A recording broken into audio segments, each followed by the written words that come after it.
Tell me about spirits. Tell me about a spirit you encountered. The Alamari crossed the Frostback Mountains to escape a beast they called the Shadow Goddess in their story. I met the spirit that they fled. She walks the fade along the southern tundra, weeping lonely and forgotten, great for eld and formed, because a lonely spirit drove her prey away.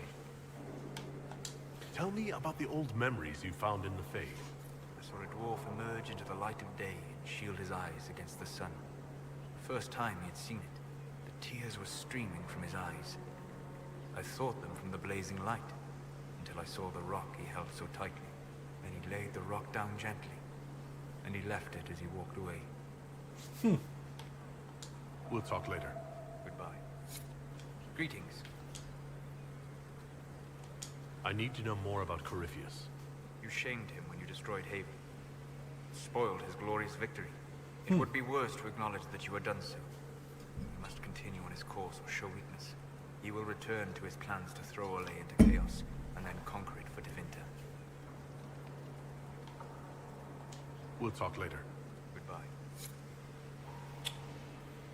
Alright. I think that's about as much as we're going to get out of him. Oh, I see.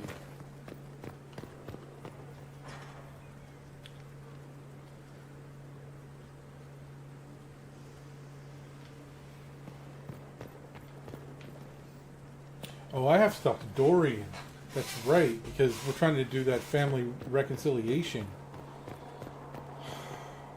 I'm not going to talk to him just yet, though. It doesn't surprise me you found the Wardens mixed up in all this. From first-hand experience, you should be wary anytime my old order is involved.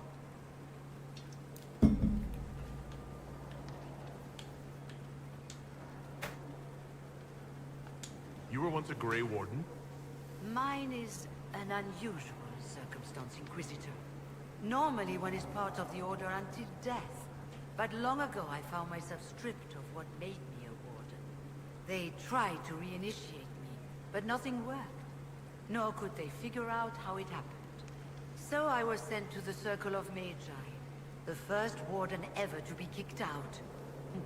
Quite the achievement. You sound happy about it. Becoming a Warden seemed like a dream when I was first conscripted.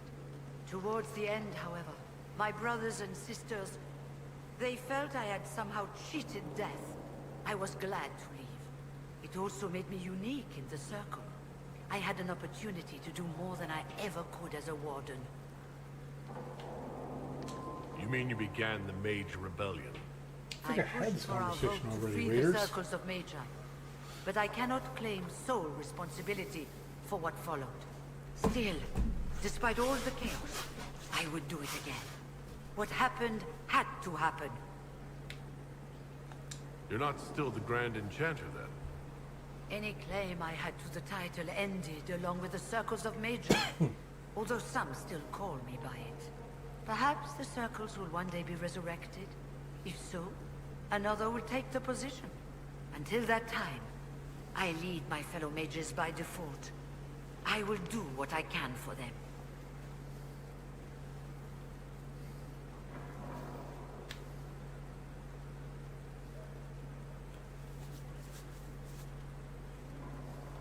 You believe they'll recreate the Circle of Magi after all this? It depends on who the next divine is, and what she offers. We can't go back to the way things were. But endless warfare benefits no one. That is why I agreed to Justinia's conclave. There must be another solution.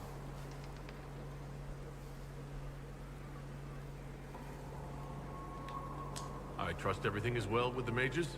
There have been a few scuffles with your Templars, but overall, it is going well. I'll leave you to it. Okay. Hopefully that holds, and now I won't have any new conversations with her until something changes. A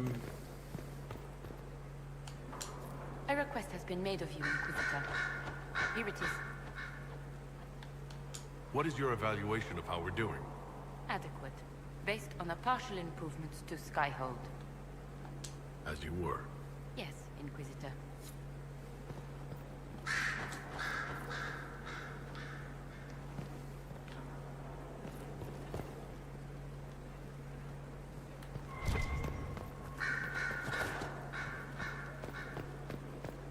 Check in with Liliana.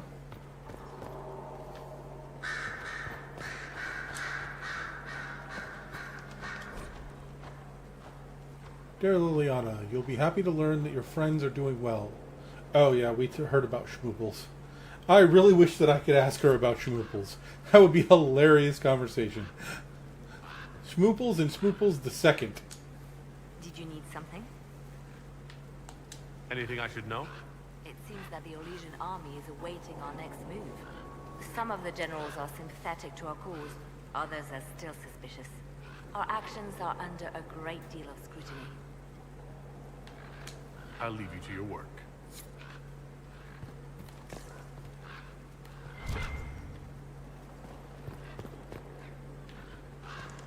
Think I examined this already?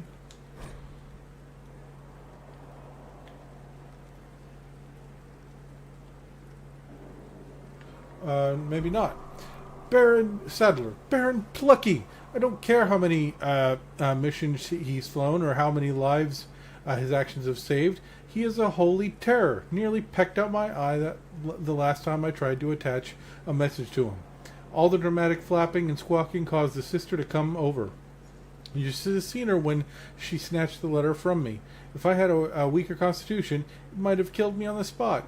I suppose she thought I was trying to murder her prized raven, and all she had to do was coo at him, and the Baron hopped onto her shoulder, all sweetness, and nestled into her neck.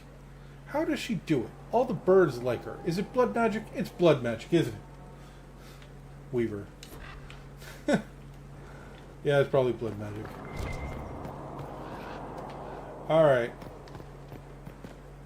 Now, this is one of those ones where I kind of want to see how both ways go, Raiders. So I'm going to do something kind of... I've done this once before. I'm generally not a fan of doing it a lot, but I want to see how it goes if I don't tell him versus I do tell him. So...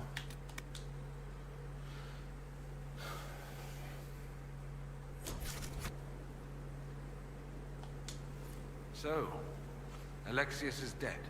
All the good he once stood for, his integrity, his beliefs. He betrayed them all. I won't say he didn't deserve death. I just wish there'd been another way.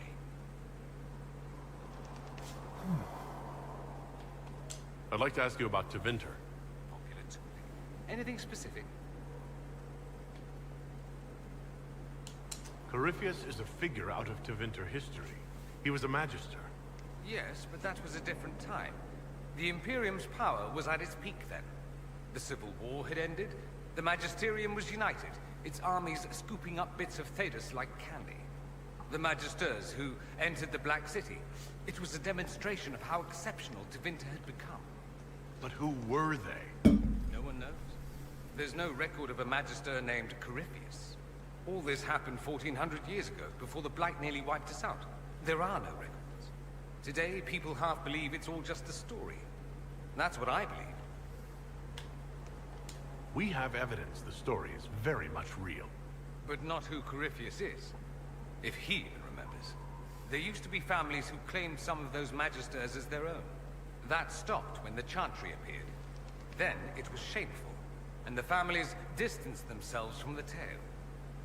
All we know is that some men and women entered the Black City looking for the old gods. What did they find? According to Corypheus, nothing. And only he could tell us more. It seems strange that an entire empire would be ruled by mages. I find it strange that your mages don't rule anything at all. Actually, the fiction in the Imperium is that mages don't rule. The Magisterium rules. That magisters are all mages is considered a convenient technicality. Of course it is. What is the Magisterium, exactly? The upper house of the Imperial Senate, and the only part worth having a seat on. Those seats are split among the circles of Magi, the Chantry, and the major families, all mages now. It's odd that outside the Imperium, you use Magister like it applies to every Tevinter mage.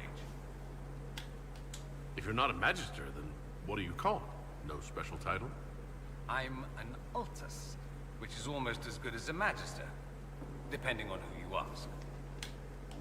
I've never heard of an Altus. Upper class. Those families who trace descent from the Dreamers, the first prophets of the old gods. If you're a mage and you're not Altus, then you're later. Lower class. If you're not a mage at all, you're Soparati. That's everyone else. We do love our fancy words. I thought the Archon ruled over the Imperium. Well, yes. Technically, he can overrule laws passed by the Magisterium, but that never happens. Even so, he gets to appoint new Magisters, which means all the families vie madly for his favor. Thus, the Archon gets invited to all the parties. The truest path to Tevinter influence, let me tell you. If it's a fiction, that means mages do rule, then. Yes and no. Let me put it this way. Mages do rule, but not all mages are equal. If you're not from the right family, chances are you don't rule anything. Maybe you're even a slave. The idea that anyone could be a mage, however, keeps the masses placated. Can anyone be a mage? Technically, the potential runs mostly in bloodlines, but it's been known to happen. More importantly, commoners believe it can. Tevinter legend is chock full of mage heroes from humble origins. So they hold out hope. Someday my son or my son's son will be a mage. Someday. Poor sods don't realize that means he'll be a Questor at the arse end of the 100 Pillars, at best. Being a Questor isn't a good thing? I imagine the average non-mage likes to think so. Counting numbers and shuffling papers all day is better than many occupations after all. If you're a second-class citizen among a pack of piranha, however, your outlook changes. But let me ask you something else. Of course. I'm wondering if the Imperium would be a useful ally. I think you'd be more concerned whether or not they'd support the Venatori. They won't, of course. At least, not officially. They'll disavow all knowledge of dangerous cultists. Secretly, many Magisters will rejoice at the idea. And if the South falls to chaos in the meantime, all the better. It would be in the Imperium's best interest to help. Surely it could use allies. I think the Imperium gave up on the idea of allies a long time ago. We've been fighting the Qunari for what, 200 years off and on? It's a point of pride that we go it alone. They'll sneer at the South behind their silk handkerchiefs and say, "You've had it easy for far too long." Let's not forget that the Inquisition seems to be an arm of the Orlesian Chantry. Anathema so far as they're concerned. Anyone who talks about the Imperium mentions slavery. It's the center of the slave trade. Ah. That is true. And did you have slaves?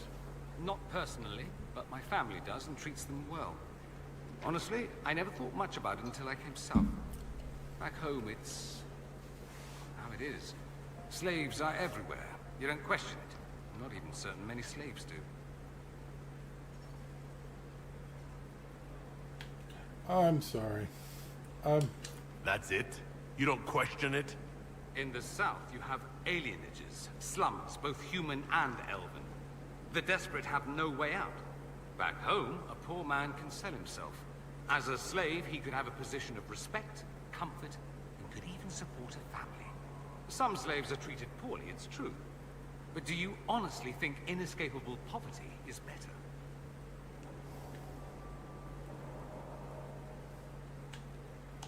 At least they're free. They don't have slavery forced on them. You think people choose to be poor and oppressed? I doubt it. I don't know what it's like to be a slave, true. I never thought about it until I saw how different it was here. But I suspect you don't know either. Nor should you believe that every tale of Tevinter excess is the norm. That's all I wanted to know. Fair enough. I should go. Naturally.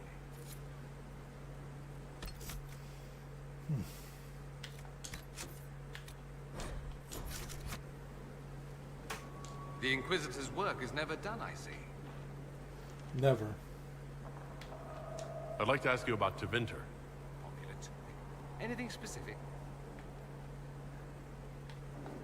That's all I wanted Nope. to know. Fair enough.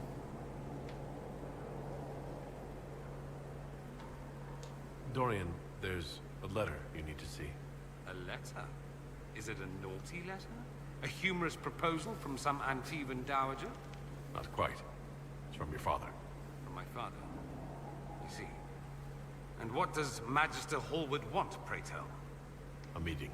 Show me this letter. I know my son? What my father knows of me would barely fill a thimble.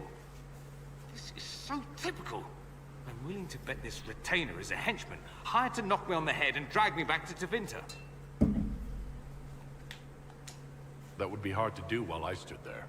He expects me to travel with Mother Giselle, although Maker knows why he'd think I would. Let's go. Let's meet this so-called family retainer. If it's a trap, we escape and kill everyone. You're good at that. If it's not, I send the man back to my father with the message that he can stick his alarm in his wit's end. Magical teleporting elf in the background. Woohoo!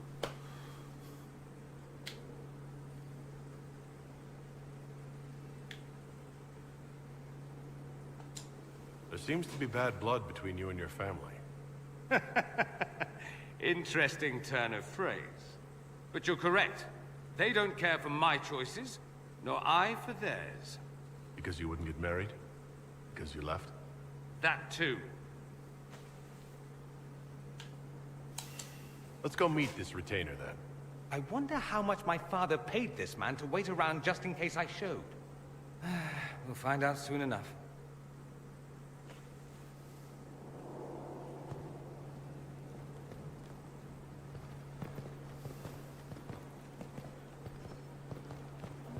Good. Good. Who else to talk to? Actually, that... No, it's not. This is outside. Oh, yeah, I need to go talk to Colin. He's out here.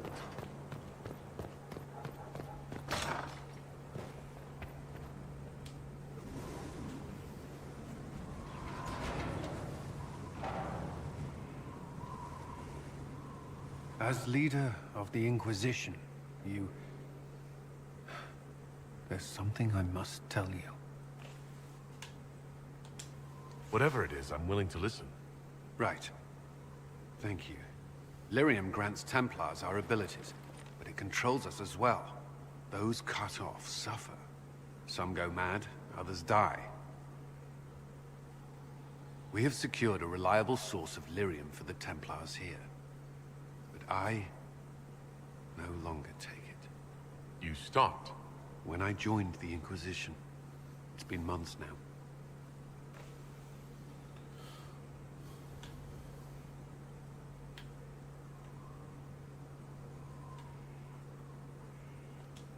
Cullen, if this can kill you... It hasn't yet. After what happened in Kirkwall, I couldn't. I will not be bound to the Order, or that life any longer. Whatever the suffering, I accept it.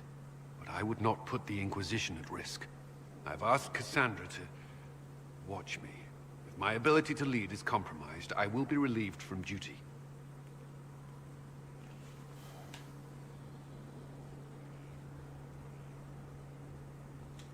Are you in pain? I can endure it.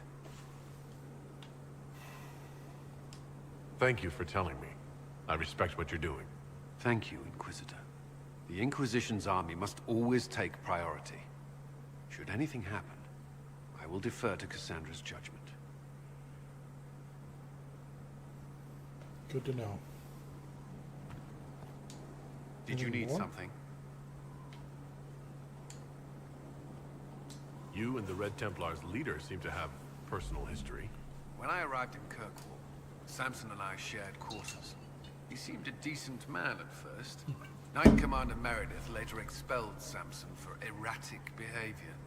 He ended up begging on Kirkwall streets. He was reinstated at the Champion's request, but he was still bitter. still angry. Now Samson serves Corypheus as his loyal general. Why do you think Samson joined Corypheus? He had a chronic lyrium addiction. He spent every last coin buying it from local smugglers. Perhaps Corypheus flattered his vanity, gave him purpose as well as lyrium. Perhaps that's all it took.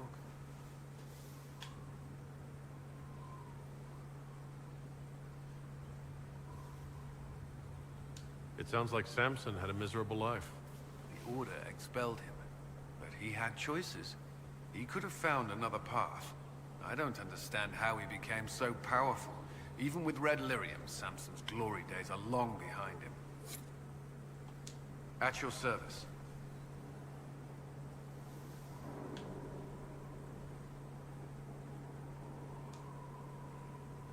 I'd like to know more about the Templars.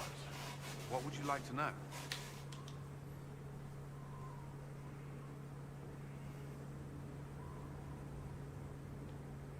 Do Templars take vows? I swear to the Maker to watch all the mages. That sort of thing? There's a vigil first. You're meant to be at peace during that time, but your life is about to change. When it's over, you give yourself to a life of service. That's when you're given a filter, your first draft of lyrium and its power. As Templars, we are not to seek wealth or acknowledgement. Our lives belong to the Maker and the path we have chosen. Do the Templars do anything besides hunt mages? Templars protect against the dangers of magic. Before the Order left the Chantry, that meant serving in a circle. They were also tasked with tracking apostates or fighting demons inevitably summoned by the weak or malicious. You've made it clear that you consider mages a threat. Any mage can be. I won't pretend otherwise. I've seen the suffering magic can inflict. I've treated mages with distrust because of it, at times without cause. That was unworthy of me. I will try not to do so here. Not that I want mages moving through our base completely unchecked. We need safeguards in place to protect people, including mages, from possession at the least. Why did you join the Order? I could think of no better calling than to protect those in need. I used to beg the Templars at our local chantry to teach me. At first, they merely humored me. I must have shown promise, or at least a willingness to learn. The Knight Captain spoke to my parents on my behalf. They agreed to send me for training. I was 13 when I left home. 13. That's still so young. I wasn't the youngest there. Some children are promised to the Order at infancy. Still, I didn't take on full responsibilities until I was 18. The Order sees you trained and educated first. What about your family? Did you miss them? Of course, but there were many my age who felt the same. We learned to look out for one another. You've lived in the Circle. What was a typical day for a Templar there? Typical. The last time I was in a circle was right before it fell apart. Nothing was typical. Before that, then? Certain rituals require a full guard. A mage's howling, for instance. I've attended a few. Most of the time, you merely maintain a presence, on patrol or in the circle, ready to respond if needed. Mages pretend to ignore that presence, but they're watching you just as closely. Do Templars and mages never speak to each other? Some do, but Templars are supposed to maintain a certain distance from their charges. If a mage is possessed or uses blood magic, you must act quickly, without hesitation. Your judgment cannot be clouded. Of course, ignoring one another does nothing to foster understanding. What does Templar training involve? There is weapon and combat training. Even without their abilities, Templars are among the best warriors in Thedas. Initiates must also memorize portions of the Chant of Light, study history, and improve their mental focus. Did you enjoy your training? I wanted to learn everything. If I was giving my life to this, I would be the best Templar I could. You were a model student. I wanted to be. I wasn't always successful. Watching a candle burn down while reciting the Chant of Transfigurations wasn't the most exciting task. And I admit, my mind sometimes wandered. That's all I wanted to know. Thank you. Should you require anything, I'll be here. Was there something you needed? Man, there's still a lot.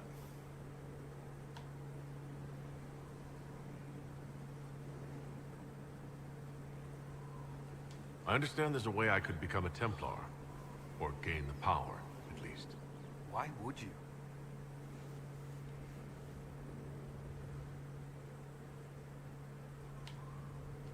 Templars make sacrifices so they can protect people. I'm willing to do the same.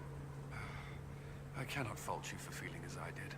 This is not a decision to be made lightly.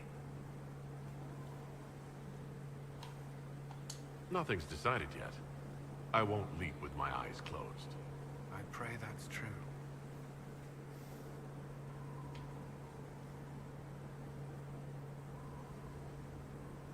That's all for now. Another time, then.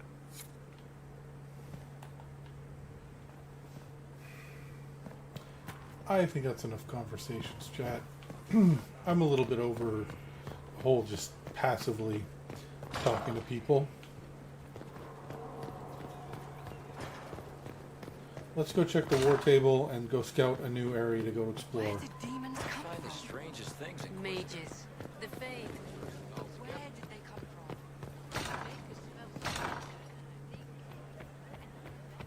from? See about helping Josephine and Dorian.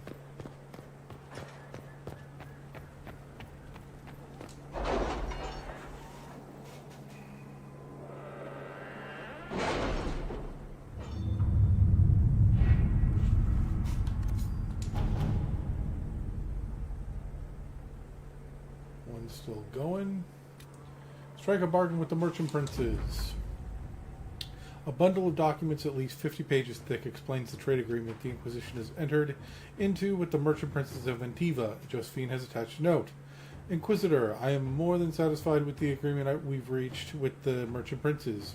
Here's a duplicate if you wish to review it. I would put aside 3 days and 24 candles. Gold and influence. Good.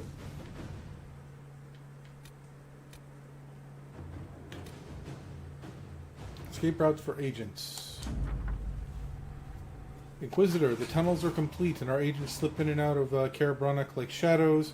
The workmen who were digging out the cave discovered some old dwarven items there as well. Mundane things such as pots and furniture, but they brought a fair price among the collectors. And some gold. Good. If it was abandoned when we arrived, who named this place Skyhold? Solus says it changed hands so many times, the original builders can't be traced. I read the House of Armitage once built a fortress in the vicinity 5 ages ago, but the records are lost.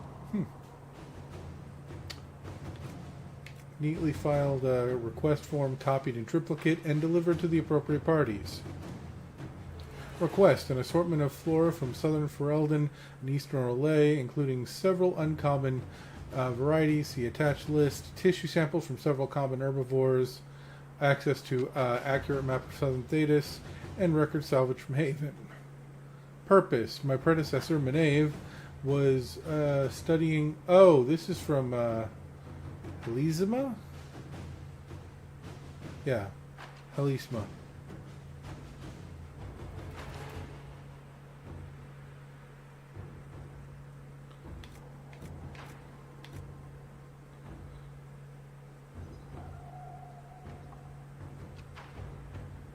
Okay. Let's see what we have.